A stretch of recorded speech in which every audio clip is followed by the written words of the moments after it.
السلام عليكم ورحمة الله إخواني. اليوم غيواجه المنتخب المغربي المنتخب الجزائري لأقل من 17 سنة بالجزائر.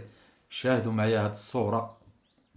جمعوا المنتخب الجزائري تما في الجزائر بالحاضرة وداروا ليه طواف بالجزائر كاملة. هانتوما جابوا البومبية، الحرس الوطني، الدرك الوطني، حرس الحدود، كلشي، العسكر جاي، الجيش جاي، كلشي جابوه لاش باش يهيجوا هاد المنتخب الجزائري لأقل من 17 سنة. علاش هادشي كامل؟ لأنه غيواجه المنتخب المغربي. كون كان شي منتخب آخر كاع ما غتشاهدوا معايا هاد الصور. شاهدوا معايا هاد الصور، شوفوا، شاهدوا معايا هاد الصورة بعدا. هذا راه تيشبه واحد المعلق رياضي، حفيظ دراجي. ها انتوما، ها الصورة تيشبه ليه نيشان. شوفوا دابا معايا هاد العسكريين ما عندهم ما يدار، الهم ديالهم تيباتو يحلموا بالمغرب. صابوا المنتخب الجزائري غيواجه المغرب، جاو يتجاراو. شوفوا معايا هاد المشهد، دولة عسكرية محضة. هانت دابا هادي دولة هادي. واش تشاهدوا هاد الصور في شي مكان اخر؟ ما تنشاهدش انا هاد الصور في شي مكان اخر، واخا يكون كاع المنتخب الكبير، واخا يدي بطولة كأس العالم، ما تشاهدش عسكريين جايين ما عندهم ما يدار. شوف، مراد يعني مراد نفسانيين باسم المغرب. داو المنتخب الجزائري يصلي في المسجد.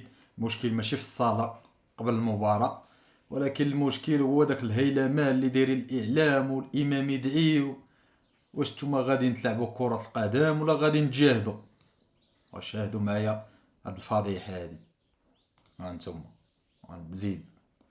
الشرور الجزائرية اليوم الأربعاء، اليوم دائما مع 12 ولا الوحدة يخرجوا لكم منشورات حجز أكثر من 5 قناطير من الكيف على الحدود مع المغرب، حجز أكثر من 20 قنطار. كل نهار الأربعاء يجيبوا لك شحال من قنطار، 100 قنطار، 200 قنطار.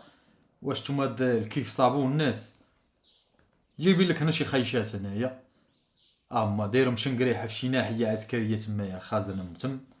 كل مره يقصروا منهم، مره يديرهم طوال، مره يديرهم قصار، يجيب لك واحد جوج نعاطين وجا من الحيط ولا ثلاثه تا هما عسكريين منهم نيت، وتيديروا هذا المشهد وتيسوقوه الاعلام. انتم راه حنا خدامين، العسكر راه قايم الدور ديالو. شوفوا دابا معايا الدوله العسكريه كي دايره. صافي تفرشتوا، سيروا تكمشوا ليكم مع ريوسكم. الفيلم راه واتفرش. يوم الاربعاء ديما تجيبوا هاد المشاهد، ما كاين حتى حاجه منا ما تتعرفوش تمثلوا مزيان. سيروا تكمشوا ليكم، تكمشوا. شنقريحه خارج لينا داير واحد المناورات عسكريه في الناحيه العسكريه الثالثه، او خارجين الذباب الالكتروني ديال شنقريحه، مناورات عسكريه بالذاخره الحيه. وهذه رساله لمن يهمهم الامر على المغرب زعما. واش دخلنا عليكم بالله؟ عمركم شفتوا شي جيش داير داك المفرقعات ديالو تما في كل مره يجري، هاز السروالو وداك ليكوش طايحين ليه، وهاز السروالو يجري ويدير في المناورات ودوك المفرقعات ديالو. واش عمركم شفتوا شي جيش قوي وثيق في النفس ديالو تيدير كل مره داير مناوره، كل مره داير مناوره؟ علاش تيدل هادشي؟ تيدل على الضعف. ضعاف ما تيقينش في نفوسهم، خايفينها من جنابهم. شنقريحه كما قلت هاز داك السروال عندو قليكوش طايحين ليه، او تجارة تما كل مره في قنت. هادشي اللي كاين. والمهم الاخوان، المنتخب المغربي اليوم ان شاء الله غيواجه المنتخب الجزائري. بالتوفيق المنتخب المغربي لاقل من 17 سنه ان شاء الله يفوز بالمباراه. وضروري، انا متاكد غتكون شي كارثه، غتكون شي كارثه وما فيهاش اللعب بعد هاد الشحن اللي مشحونين. لا الجماهير لا اللعابه ديال الجزائر مشحونين واحد الشحن كبير. ضروري غتكون شي كارثه غنشاهدوها. وموعدنا بعد المباراة إن شاء الله.